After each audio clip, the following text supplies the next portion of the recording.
Hello everyone, hope you all are doing good. So now we are going to discuss the most important questions.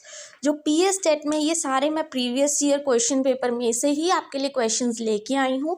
जैसे कि आपको पता है मैंने previous video में मैराथन में आपको सारी साइंस पैडागोजी 10 के 10 चैप्टर्स रिवाइज करवा दिए थे और उनमें से ही ये क्वेश्चंस हैं. तो अगर आपने पहले वो मैराथन नहीं देखी है तो पहले जाके आप अपने कंसेप्ट्स क्लियर कीजिएगा, फिर जाके ये वीडियो देखिएगा तो आपको क्या होगा, थोड़ा हेल्पफुल होगा कि आप ये क्वेश्चन सॉल्व आउट कर पाओ. Right, so let's start. A person will be having a scientific temperament. Scientific temperament मतलब एक पर्सन है, उसमें एक साइंटिफिक एटीट्यूड है कि वो हर चीज़ को क्या है, साइंस के नज़रिए से देखता है. If he has which of the following characteristics, कि वो जो पर्सन है जिसमें साइंटिफिक एटीट्यूड है तो उस बंदे में कौन सी करेक्टरिस्टिक्स होती हैं, कैसे पता लगता है हमें कि वो बंदा है जो साइंटिफिक एटीट्यूड वाला है. राइट, पहला, the person is very objective in nature. तो ये देखो बिल्कुल सही बात है कि जो पर्सन है अगर वो ऑब्जेक्टिव होगा नेचर का, मीन्स हर एक चीज़ का क्या होगा, उसके पास फैक्ट होगा और ओपन माइंडेड होगा. ठीक है, हर एक चीज़ की एक्सप्लेनेशन फुल डिटेलिंग उसके पास होगी, तो मतलब वो पर्सन क्या है, साइंटिफिक एटीट्यूड वाला है. Right, person has a critical thinking. तो देखिए जी, साइंस तो हमारी क्रिटिकल थिंकिंग डेवलप करती है और जिस पर्सन में क्यूरियोसिटी है उस चीज़ को जानने की, क्रिटिकल थिंकिंग है, तो वो तो साइंटिफिक एटीट्यूड वाला तो फॉर श्योर होगा.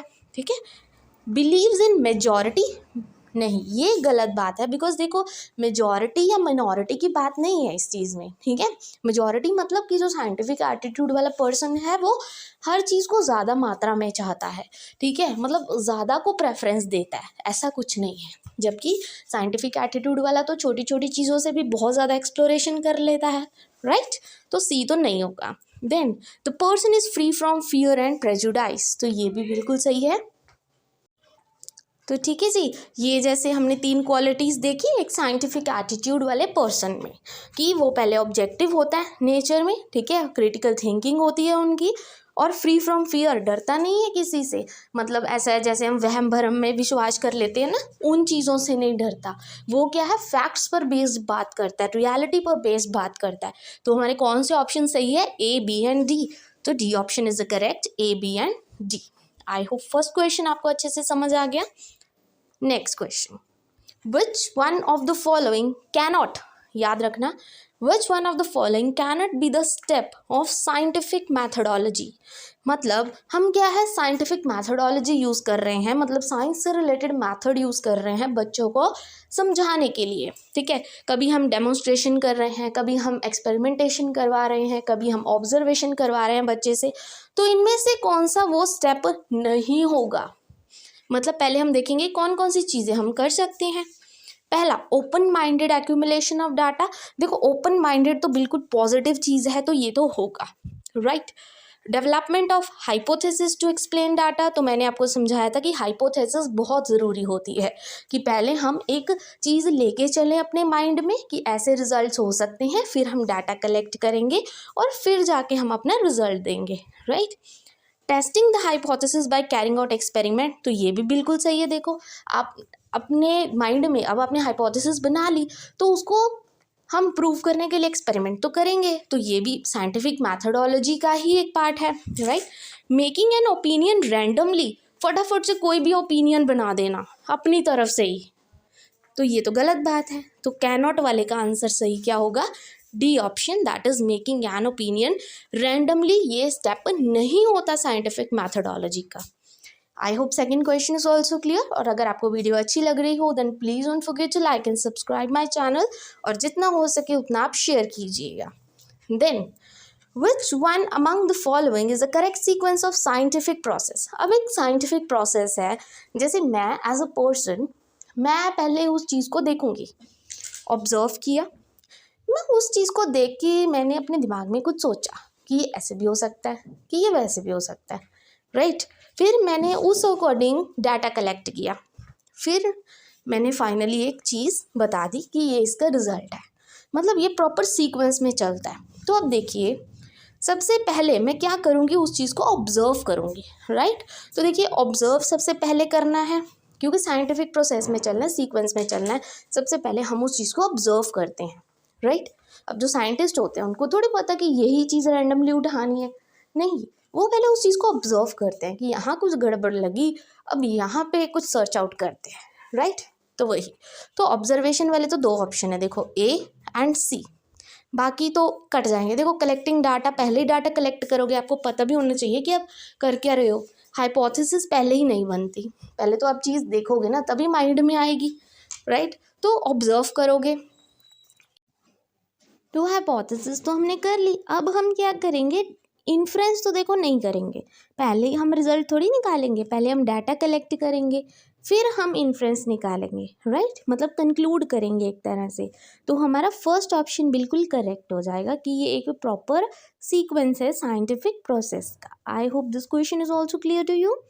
Now comes the next question, a scientific hypothesis is means being a person of scientific attitude. हमने क्या किया कि हमने एक हाइपोथेसिस बनाई, तो हाइपोथेसिस होती क्या है ये भी आपको पता होना चाहिए, राइट। तो hypothesis is a statement based on simple observation of fact, कि आपने सिंपल एक रैंडम चीज़ उठाई और उसको ऑब्जर्व की और आपने हाइपोथेसिस बना ली, तो ये तो नहीं होगा जी, है ना।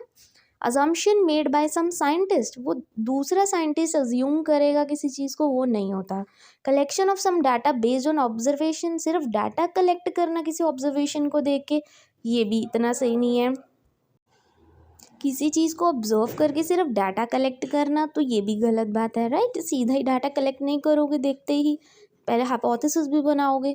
तो ये क्या होती है, हाइपोथेसिस एक टेंटेटिव एक्सप्लेनेशन होती है, capable of being tested by observation या एक्सपेरिमेंट। मतलब सिंपल अगर देखा जाए ना, एक प्रॉपर डेफिनेशन ये बन रही है कि वो क्या होती है, एक टेंटेटिव एक्सप्लेनेशन होती है जिसको आपने टेस्ट करना है ऑब्जर्व करके या एक्सपेरिमेंटेशन करके, right? I hope this is also clear to you.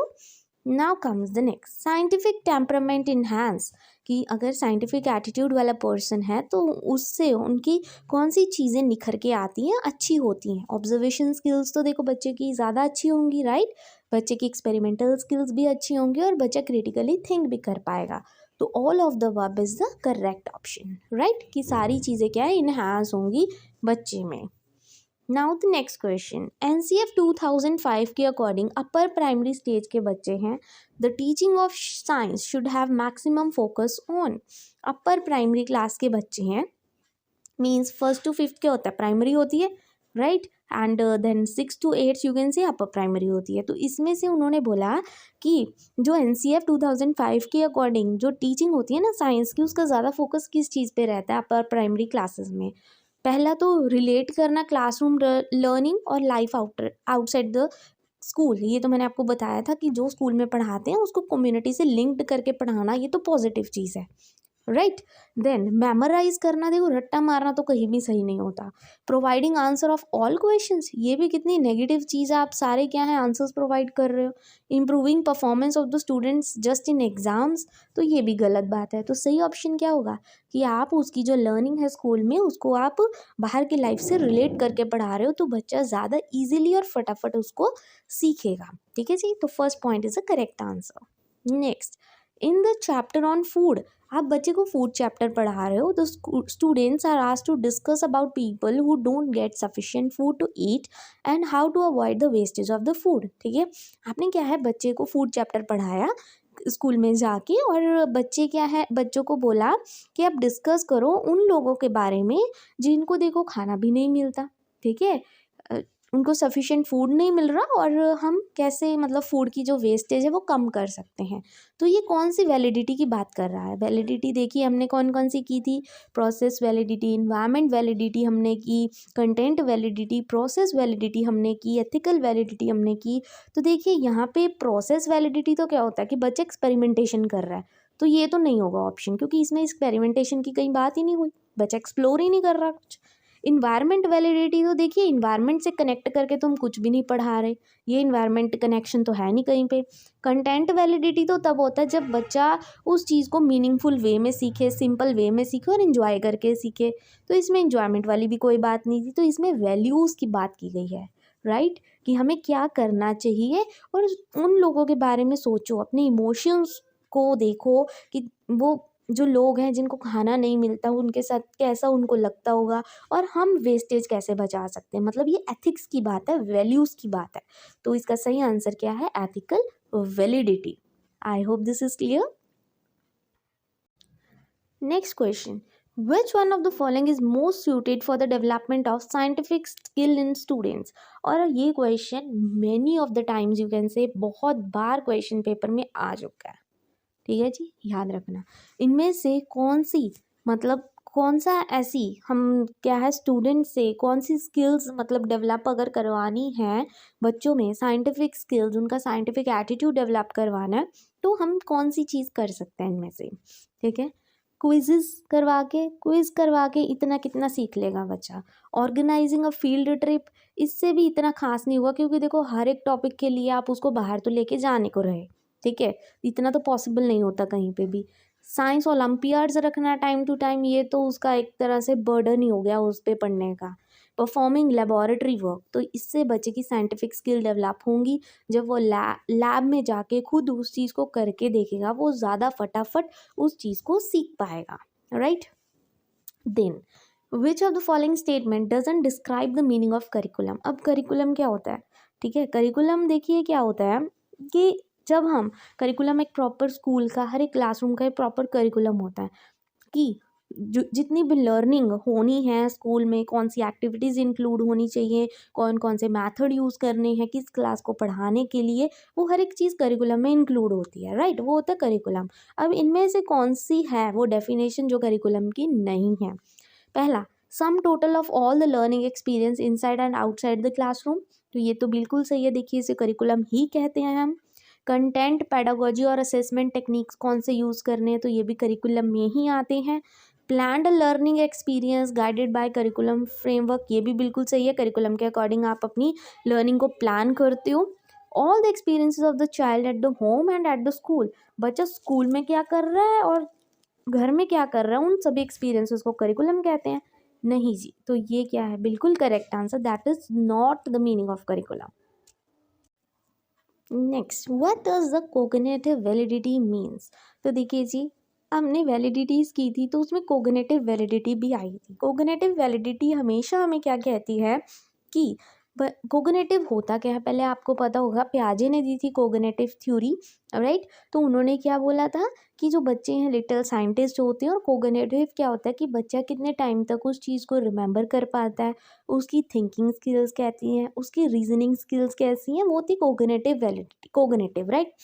तो वैलिडिटी क्या होगी कि ऐसा कुछ आपने बच्चे को पढ़ाना है उसकी एज के अकॉर्डिंग, उसकी इंटेलिजेंस के अकॉर्डिंग, ताकि बच्चा उस चीज़ को अच्छे से अंडरस्टैंड कर पाए। जैसे फर्स्ट क्लास का बच्चा है तो उसको आप उस अकॉर्डिंग, उसकी इंटेलिजेंस के अकॉर्डिंग, उसके माइंड के अकॉर्डिंग आप उसको पढ़ाओगे, राइट। ऐसा नहीं है कि फर्स्ट क्लास के बच्चे को आप फिफ्थ क्लास का सिलेबस करा रहे हो तो वो कैसे पढ़ेगा, तो वो नहीं होगा, ठीक है। कोग्निटिव वैलिडिटी मतलब इट शुड बी वैलिड, मतलब प्रॉपर एज के बच्चे को प्रॉपर उतनी ही इंटेलिजेंस देनी है जितनी उसको ज़रूरत है, उतना ही पढ़ाना है, उतनी ही उसको नॉलेज देनी है, राइट। सो कोग्निटिव वैलिडिटी क्या होती है? Content of the curriculum must be significant and scientifically correct, तो ये तो बिल्कुल गलत बात है। Science teaching should enable the learner to know the how science is evolve with reliable theories, कि कैसे थ्योरीज से कनेक्ट होती है साइंस, तो ये तो नहीं सिखाती cognitive validity. Science content should be age appropriate, तो ये बिल्कुल सही बात है, so that children can understand them and the way of teaching should be according to the level of the child, ये होती है कोग्निटिव वैलिडिटी। फिर भी हम फोर्थ ऑप्शन चेक कर लेते हैं, curriculum of science should enable the learner to appreciate the issues. Appreciation की तो देखो बात नहीं हुई है इसमें, बच्चे की इंटेलिजेंस के रिलेटेड ये बात है, तो ये कोग्निटिव वैलिडिटी क्या होती है कि बच्चे के लेवल के अकॉर्डिंग हो, ताकि बच्चा उसको अच्छे से सीख पाए। Next question, of the following activities in the science class the one with the least educational value, मतलब ये सारी क्या है एक्टिविटीज़ हैं जो हम एक साइंस क्लास में करवा सकते हैं, बट सबसे कम किस चीज़ को इम्पोर्टेंस दी जाती है, ठीक है, मतलब इतना भी ज़रूरी नहीं है, ज़रूरी भी है, मतलब इतना इम्पोर्टेंस नहीं दिया जाता। Discussing a scientific principle, discussion को तो देखो इम्पोर्टेंस मिलती है। ड्राइंग अ डिज़ाइन, तो इसको भी मिलती है, जब आप डायग्राम्स वगैरह प्रॉपर बनाते हो। एक कंस्ट्रक्ट करना मॉडल, कोई प्रोजेक्ट वर्क में भी आ सकता है, तो इसको भी इम्पोर्टेंस दी जाती है। Reading about a simple experiment, इसको रीड आउट करना ये इतना इम्पोर्टेंट नहीं है, राइट। तो लीस्ट इंपॉर्टेंस की बात की गई है, तो रीड करने के एक्सपेरिमेंट को ये क्या है, किसी इतना खास इंपॉर्टेंस का नहीं है। Next question, while selecting a performance task to help the student develop the research oriented skill, teacher may pick up the topic। ठीक है, कि आपने क्या करना है, बच्चे की परफॉर्मेंस को डेवलप करना है, अच्छा करना है, बच्चे की स्किल्स डेवलप करनी है। तो जो एक टीचर है तो उनको कैसा टॉपिक उठाना चाहिए ताकि बच्चे की स्किल्स डेवलप हो। ठीक है, पहला, विच मेजॉरिटी ऑफ द स्टूडेंट है क्लास फाइंड इंटरेस्टिंग, ये ध्यान देखो कि बच्चों का क्या इंटरेस्ट है, मतलब ज़्यादा बच्चे क्या कह रहे हैं और कम बच्चे क्या कह रहे हैं। ऐसे तो आप कंपैरिजन में लग जाओगे कि उस बच्चे ने बोला तो दूसरा गुस्सा हो जाएगा कि मैडम ने मेरी नहीं सुनी, तो ये तो नेगेटिव हो गया। Which she think is important for the students, जो टीचर को लगता है कि स्टूडेंट्स के लिए इम्पॉर्टेंट है, चलो मान भी लेते हैं, ये भी पॉजिटिव चीज़ है। Then related to problem faced by students in day-to-day functioning and which is a part of concept to be covered for this class। तो ये ज़्यादा पॉजिटिव है क्योंकि देखो जहाँ पे बच्चा प्रॉब्लम फेस कर रहा है, ठीक है, डे टू डे लाइफ में, और वो आपके कंसेप्ट में भी है जो आपने पढ़ाना है, तो देखिए आपका कंसेप्ट भी कवर हो जाएगा, बच्चे की साइड बाय साइड क्या है, वो नीड्स है, जो प्रॉब्लम है वो भी सही हो जाएगी। ठीक है, बच्चे को उसके सल्यूशंस मिल जाएंगे, तो ये तो पॉजिटिव चीज़ है। तो टीचर को यही ध्यान में रखना पड़ेगा कि ऐसा टॉपिक उठाओ जो बच्चे की लाइफ से रिलेटेड हो और क्या है, कंसेप्ट भी कवर हो जाए और क्या है, उसकी लाइफ भी सेट हो जाए। From the content given in the syllabus must be completed in time. देखो यहाँ तो सिलेबस खत्म करने की बात आई है, ठीक है, बच्चे की स्किल्स डेवलप करनी है तो उसके डे टू डे लाइफ से कनेक्ट करो। ठीक है, C option is the correct. Next question, good science education should be true to child. हमने क्या किया था, true to child, true to life, यही सब चीज़ें पढ़ी थी।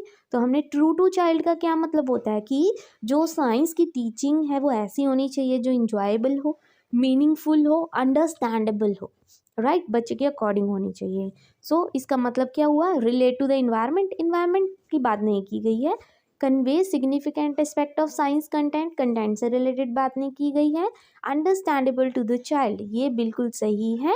इंगेज करना बच्चे को, देखो है तो चीज़ पॉजिटिव है ये इंगेज करना, बट ट्रू टू चाइल्ड का मतलब कभी भी इंगेजमेंट नहीं होता, वो होती है प्रोसेस वैलिडिटी, राइट। तो इसमें नहीं आएगा, हमने ट्रू टू चाइल्ड बोला है। और अगर आपको कंसेप्ट क्लियर होगा तो ये आंसर आप इजीली कर जाओगे, वरना तो आप फोर्थ ऑप्शन में टिक लगा के आओगे, वो मुझे पता है। ठीक है, तो अगर कंसेप्ट क्लियर करने तो उसके लिए आप मेरी प्रीवियस वीडियो देख लीजिएगा, आपको पता लग जाएगा ट्रू टू चाइल्ड होता क्या है, ये पहले ही चैप्टर में मैंने समझाया हुआ है। Then the criteria of process validity of science curriculum requires that. अब प्रोसेस वैलिडिटी क्या होती है, ठीक है, प्रोसेस मतलब हमने कुछ क्या मैथडोलॉजीज यूज़ करनी है जिसमें बच्चा इंगेज हो, बच्चा क्या है मिक्सअप होके इंटीग्रेट होके सीख सके, प्रोसेसिंग करनी है। ठीक है, मतलब प्रोसेस में लग जाए बच्चा, प्रोजेक्ट वर्क बनाना, कुछ करना, कि बच्चा क्या है फुल्ली इन्वॉल्व हो उसमें। तो उसमें क्या चीज़ें ज़रूरी है, science should be presented as a value free discipline uninfluenced by societal concerns, मतलब सोसाइटी के जो कंसर्न्स हैं उनसे रिलेटेड ना हो। तो देखिए जी, टीचिंग तो हमेशा कहती है कि बच्चे को कम्युनिटी से कनेक्ट करो, ठीक है, तो फर्स्ट तो बिल्कुल गलत है। Science should be taught as a specialised discipline with its unique characteristics, नहीं जी। Learner should be familiarise with various natural processes, तो इसमें नेचुरल प्रोसेस की बात तो कहीं पे आई नहीं है, हमने प्रोसेस वैलिडिटी की बात की है, मतलब ये मेन चीज़ है हमारी। So learner should be engage in the processes that lead to generation of scientific knowledge. Process validity वही होती है कि अच्छे से बच्चे को इंगेज करके पढ़ाना ताकि उसकी नॉलेज क्या है, डेवलप हो, right. Next question, which one of the following is the main M of science teaching science. आप साइंस पढ़ा रहे हो, क्यों पढ़ा रहे हो, क्या मेन एम है। पहला, ताकि बच्चे का इंटरेस्ट डेवलप हो, तो ये तो बिल्कुल सही है, बच्चे का इंटरेस्ट डेवलप करने के लिए आप उसमें साइंटिफिक एटीट्यूड लेके आने के लिए पढ़ाते हो। टू अनेबल, अनेबल नहीं आना, इसमें काट देना अन, to able the child to understand the term fact concept that is related to science, तो ये भी बिल्कुल सही है, इसीलिए हम साइंस पढ़ाते हैं। To able the child to appreciate the contribution of the science for human welfare, ताकि क्या करे, वो अप्रिशिएट कर पाए, तो अप्रिसिएशन भी एक बिल्कुल सही बात है, तो इसीलिए हम साइंस पढ़ाते हैं, तो तीनों ऑप्शन बिल्कुल करेक्ट है। Then question, if science teaching enables the students to repair the home electrical appliances. एक बच्चे ने क्या किया, इलेक्ट्रिक करंट एंड सर्किट्स वाला चैप्टर पढ़ा और घर जाके उसने क्या किया, वो जो होम अप्लायंसेस है बहुत अच्छे से, मतलब उसमें करंट पास होता है या नहीं उसको सब पता है, कुछ जोड़ना है, ठीक करना है, उसको स्विचेस वगैरह के बारे में बहुत नॉलेज हो गई है। तो what kind of aim of science is achieved. तो साइंस आपने टीच की थी तो कौन सा एम अचीव हो गया, अच्छे से बच्चे को नॉलेज आ गई, एप्लीकेबल मतलब अप्लाई कर पा रहा है, या साइंटिफिक व्यू या इंटरेस्ट। तो देखिए ज़्यादातर बच्चे में इंटरेस्ट होगा तभी तो वो उस चीज़ को कर पाएगा। है तो चाहे पॉजिटिव चारों हैं, बट आपने देखना है सबसे अच्छा आंसर कौन सा है। तो इसमें क्या होगा, बच्चे का इंटरेस्ट था, उसने सीखा तभी जाके तो वो कर पाया। ठीक है, I hope this is also clear.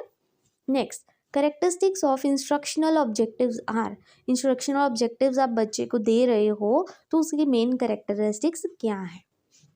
These are quite narrow and specific. Specific होते हैं, बिल्कुल सही बात है। दे आर प्री डिटर्मिन्ड, ये भी सही बात है।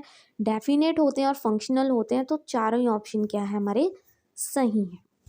Then the next question is which of the following is the outcome of science teaching in young children. आप बच्चे को साइंस पढ़ा रहे हो तो आपको क्या रिजल्ट्स मिल रहे हैं। ठीक है, पहला, to develop the understanding in them. तो ये तो बिल्कुल सही बात है, देखो बच्चे में अंडरस्टैंडिंग डेवलप हो रही है। Then to develop scientific point of view in them. तो ये भी बिल्कुल सही है, देखो बच्चा साइंटिफिक पॉइंट ऑफ व्यू से सोच पा रहा है। To develop literature skills. सिर्फ बुक पढ़ना ही ज़रूरी है क्या, नहीं जी। तो A and B option correct है, तो A option is correct, that is A and B. Then the best method for developing understanding in children is. बच्चे में आपने अंडरस्टैंडिंग डेवलप करवानी है किसी भी चीज़ को लेके, तो आप कैसे करवा सकते हो। Help them carrying out scientific experiments. Experiments करेगा बच्चा, खुद करके देखेगा तो सीखेगा, पॉजिटिव चीज़ है। स्टे अवे फ्रॉम एक्सपेरिमेंट, ये तो बहुत नेगेटिव चीज़ हुई। Make them busy with social activities, नहीं जी ये भी नेगेटिव है। Stay them away from social activities, ये भी नेगेटिव है। तो पहला बेस्ट मेथड कौन सा हुआ अगर बच्चे की अंडरस्टैंडिंग बढ़ानी है, कि बच्चा वो एक्सपेरिमेंट खुद करके देखे। आई hope this is also clear. Now the next question is, इनमें से कौन सा इंपॉर्टेंट नहीं है जब हम साइंस पढ़ाते हैं। इट डेवलप पॉजिटिव एप्टीट्यूड, ये तो पॉजिटिव चीज़ है, हमने देखना है जो नहीं है। इट डेवलप अंडरस्टैंडिंग लेवल, बच्चे की अंडरस्टैंडिंग लेवल भी बढ़ती है। सेटिस्फाई करता है जो बच्चे के अंदर की क्यूरियोसिटी होती है, तो ये भी पॉजिटिव है। इट स्टॉप्स मेंटल डेवलपमेंट, बच्चे की डेवलपमेंट ही रुक जाती है, तो ये तो गलत बात है। डेवलपमेंट तो बच्चे की होती है मेंटली अच्छे से, right. Next question, it is important to organise the local town state level scientific competitive activities. क्यों, हमें स्टेट लेवल पे लोकल लेवल पे कॉम्पिटिशन्स करवाते रहना चाहिए, एक्टिविटीज़ करवाते रहनी चाहिए। क्यों करवानी चाहिए, इससे टीचर का एंटरटेनमेंट होता है, ये तो गलत बात है। इससे फाइनेंशियल सपोर्ट मिलती है, नहीं जी।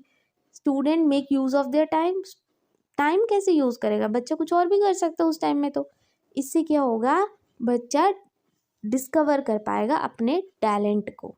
ठीक है, बच्चे को पता लगेगा कि उनमें भी कोई टैलेंट है। So these are some important questions. ठीक है जी, एंड आई होप आज की वीडियो आपको अच्छी लगी हो। तो अगर आपको वीडियो अच्छी लगी हो then please keep motivating and please don't forget to like and subscribe my channel. Thank you very much.